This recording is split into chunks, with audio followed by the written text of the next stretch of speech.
Jacques jams it into a mass of players. Time is called. 6:29 remaining in the second period, and it's 2-1 Philadelphia. He was the aggressor all the way. Arnie Brown's in there. Arnie Brown is in there, as is Bill Flett. And it would appear right now that Flett may have to leave the game as the third man in.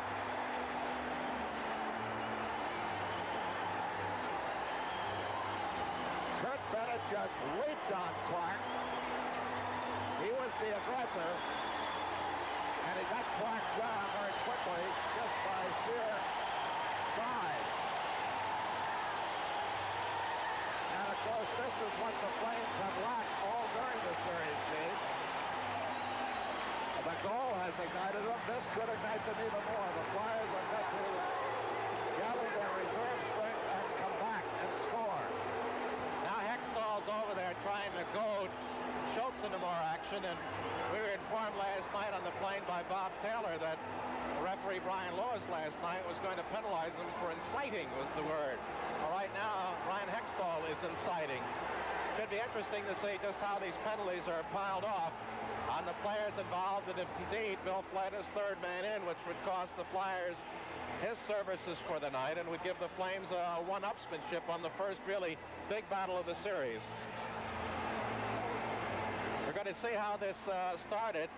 The big pile of players as big 6'3", 210-pound Curt Bennett made a charge at Clarke, and Bill Flett immediately was in there. Bill Flett and Curt Bennett throwing haymakers at center ice. Bennett's got the longer reach, and Bennett has Flett down. Flett probably figured he had nothing to lose because he was going anyway. And now it's Noel Price and Moose Dupont.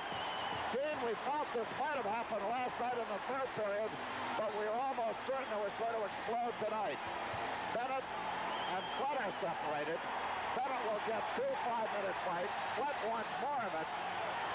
Well, certainly Bennett got much the better of that one, as we've seen Flett for the first time really want to go after somebody. First time in our recollection the past 2 years. Flett's got a long fuse, but when it burns down, he can explode, and I think he has reached that point.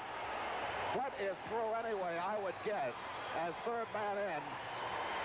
And I would be most surprised and rather upset if Bennett did not get 2 5-minute fighting majors. He was involved in 2 separate skirmishes.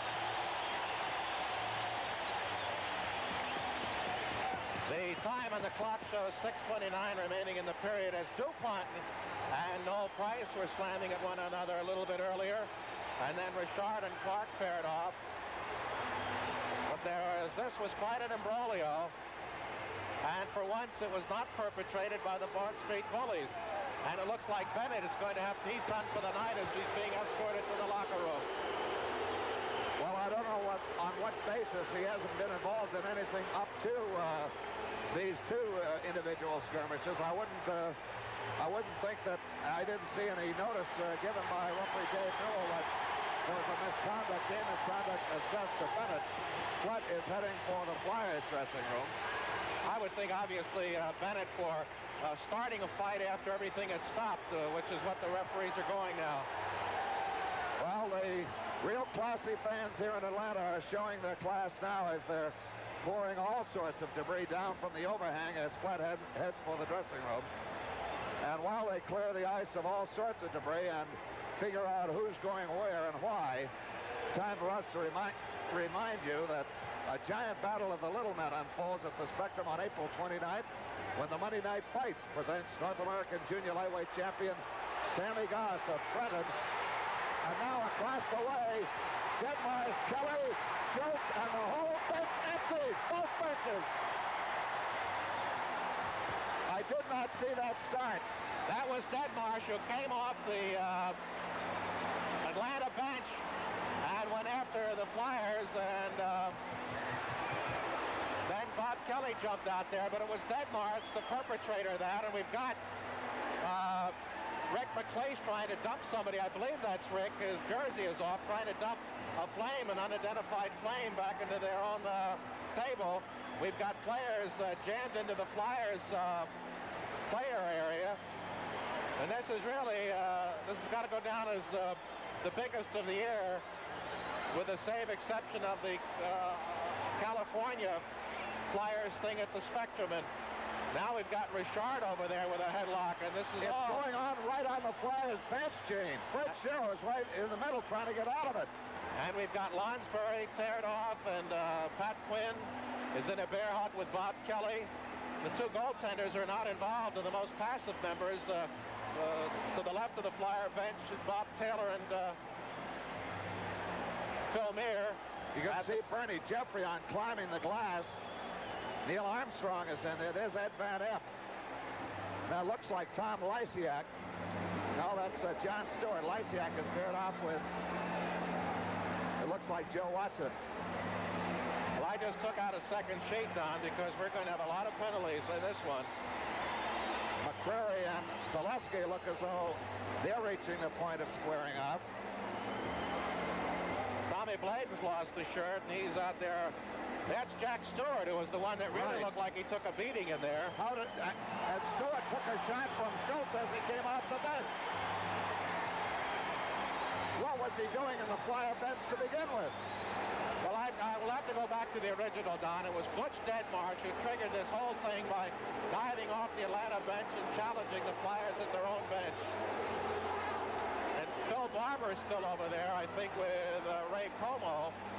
But I'll tell you, Dave Newell, who must remember Vancouver last year, is going to have an adding machine and a memory bank to figure out who and what gets penalties now. I don't think Dave Newell uses a memory bank. I think he flies by the seat of his pants most often as Schultz is being let out.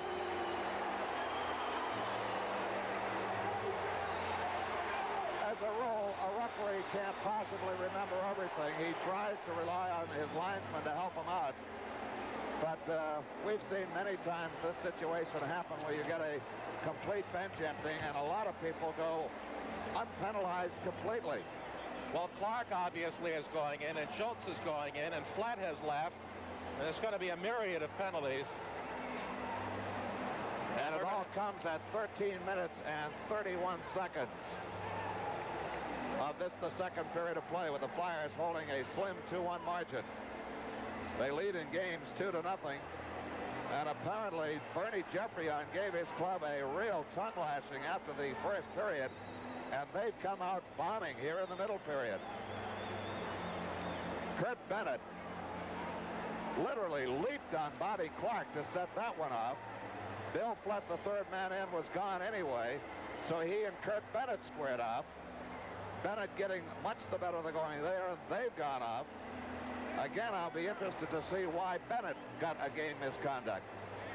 Playoff hockey has indeed come to the South.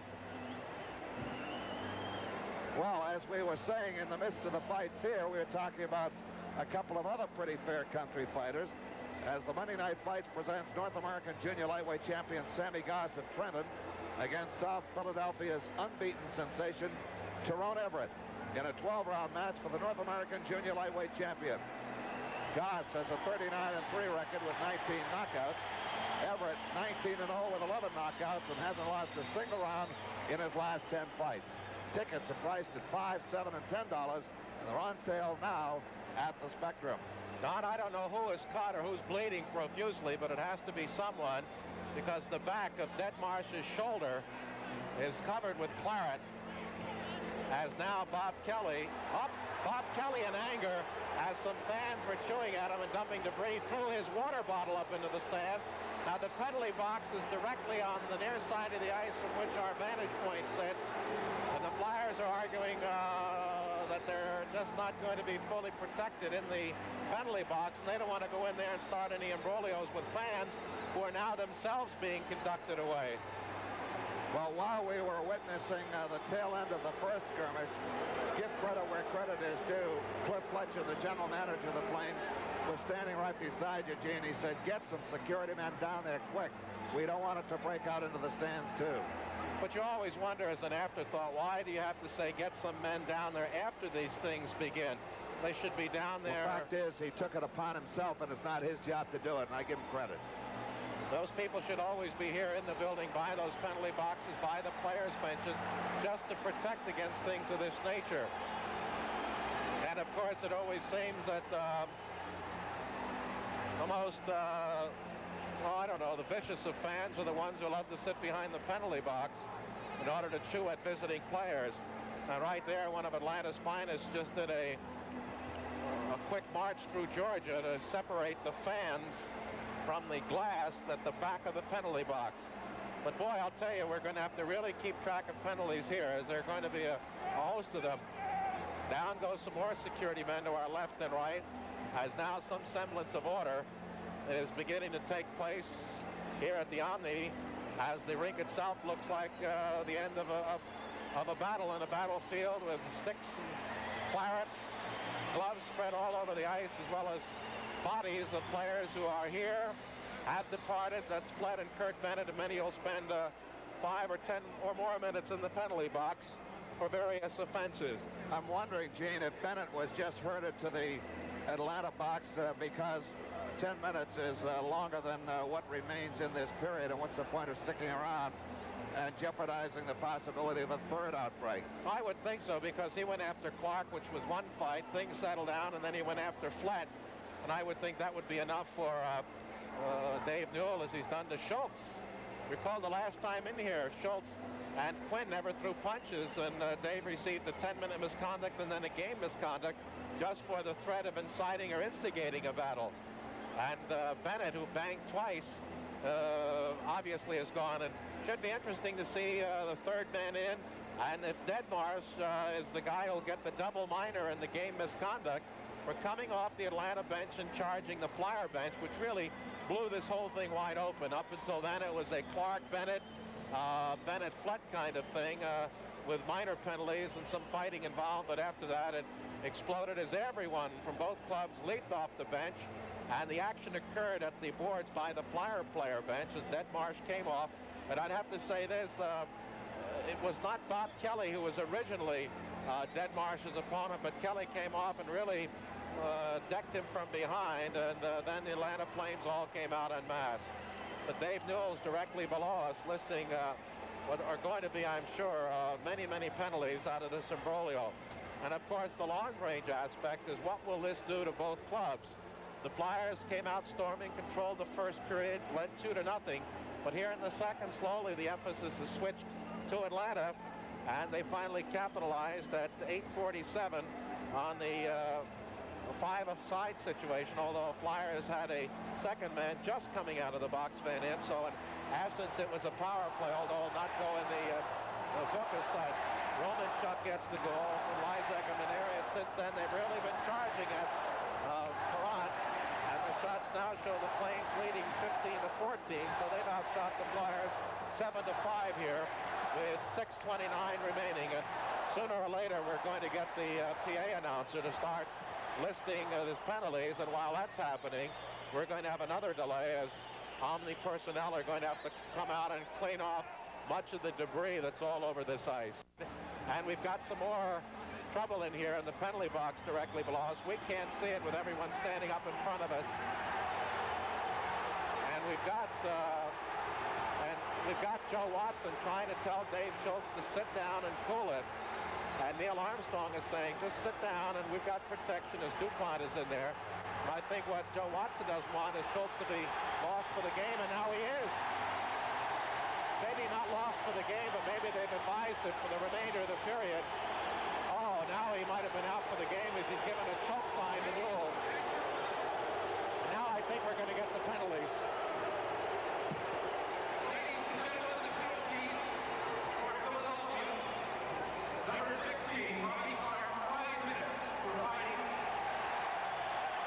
For fighting for Clarke. Flett 5 fighting. Plus a game misconduct to the Cowboy. Dave Schultz, 5 fighting for Schultz. 10-minute misconduct and a game misconduct. So the Flyers have lost 2. Van Impe. 10-minute misconduct to Van Impe. Bennett.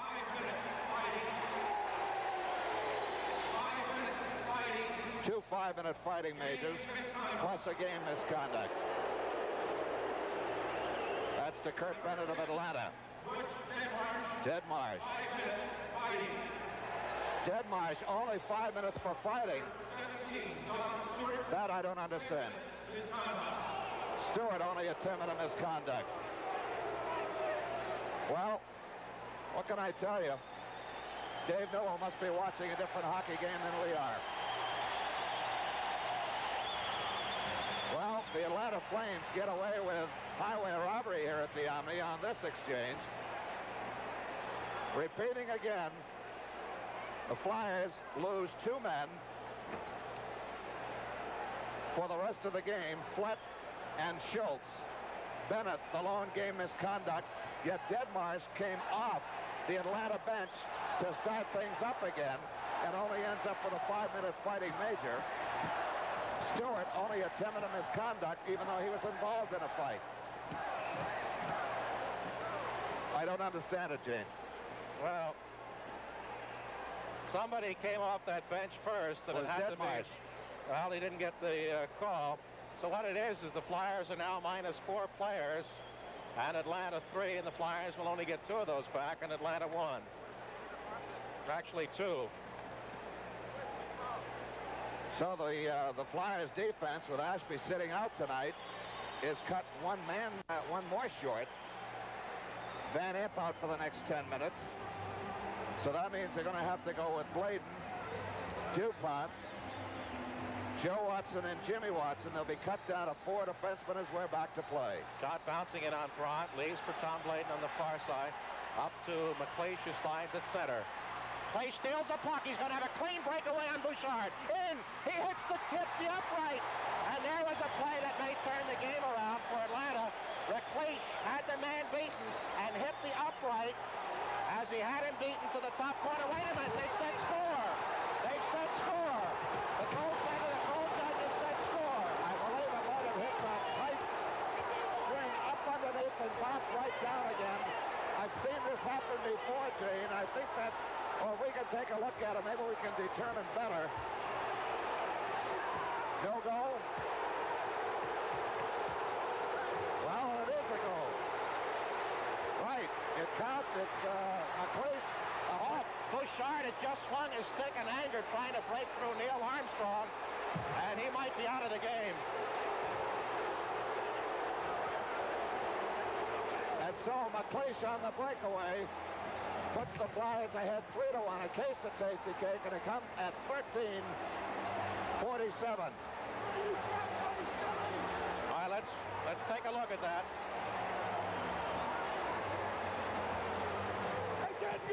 Oh, he hit Neil Armstrong. Armstrong had to restrain him and push him down. I would have to say Bouchard is through for the night. Well, if he's not, he ought to get a misconduct. Should be through for the night. If you go by the rule of thumb that's been set by every other official in the National Hockey League.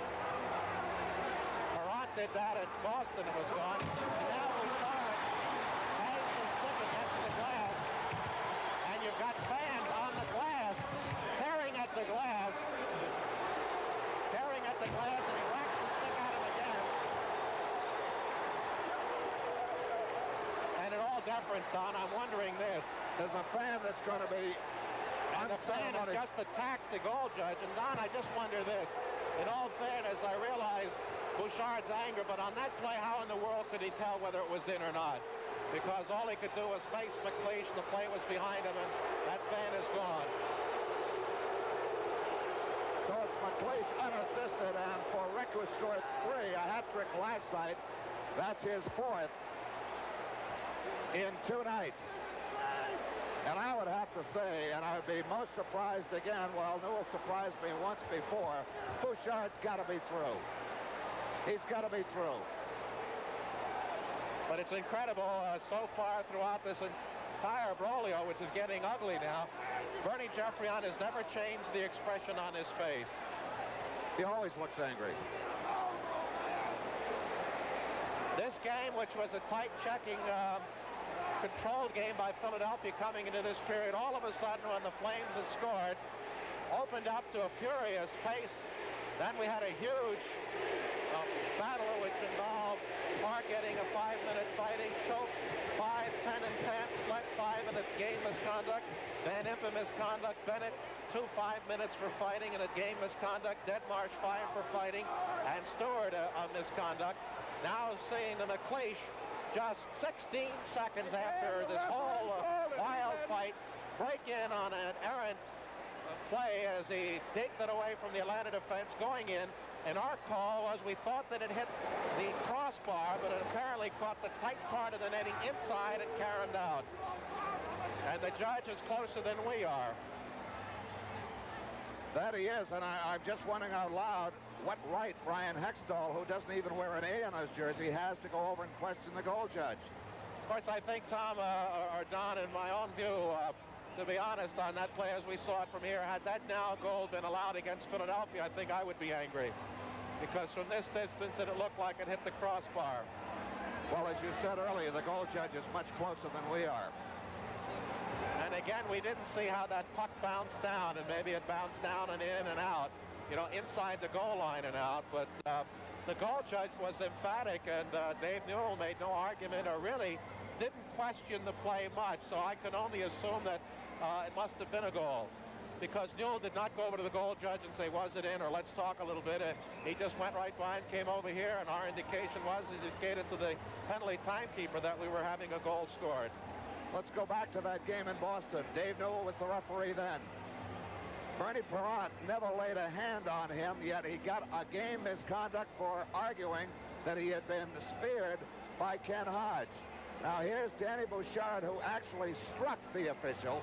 We saw it on videotape here, and yet thus far, no penalty has been assessed to Bouchard in the same relation that was assessed to Bernie Perrant. I don't know what they're arguing about now, unless it's some penalty to Bouchard, or it can't be any longer. It must be the goal, but now Dave Noel says, let's go, and he's skating away, and we're going to have more debris come out. And now, is Noel skating to debris, or is he skating to the goal judge? Now he's circling away, and let's see what he's going to order. Are we going to have a penalty or what? And Bouchard, and I think he just gave Bouchard the thumb to go back into the net, so Bouchard gets his anger out and gets nothing for it. And Dornhofer is reminding him of the situation in Boston, I'm sure. Now Joe Watson is questioning Noel at center ice, saying, how come? And Watson and Bladon are going over to tell Fred Shiro and relay the message.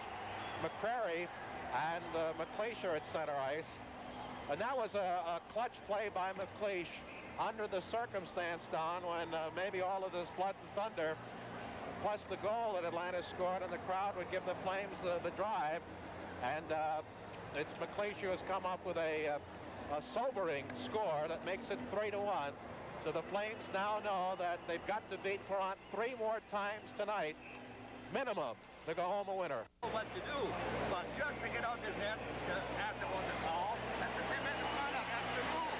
Now we've got Deadmarsh upset, and let's see, Deadmarsh is being escorted to the dressing room, and I wonder if he said something from his 5-minute fighting penalty box that got him dumped out for the game. But Deadmarsh is leaving, and it appears that he's done for the night. Well, I still go back to the Bouchard situation. As Marcel said, it's a 10-minute misconduct just for leaving to question a call when you have no right in that circle. And for striking Neil Armstrong and knocking him over, he gets away with it. This I don't understand, and this is inconsistency in officiating that triggers such outbreaks as we've seen here today. Between Curt Bennett of Atlanta and Bobby Clarke of the Flyers, and before it was over, everybody was involved, with Bennett as well as Dave Schultz and Bill Flett of the Flyers ejected from the hockey game. It was a 4-1 Flyer victory. Well, 16 seconds after peace was restored, Philadelphia's Rick MacLeish scored a disputed goal on this breakaway after stealing the puck from Keith McCreary. Watch closely now. The slow motion reveals no goal. The puck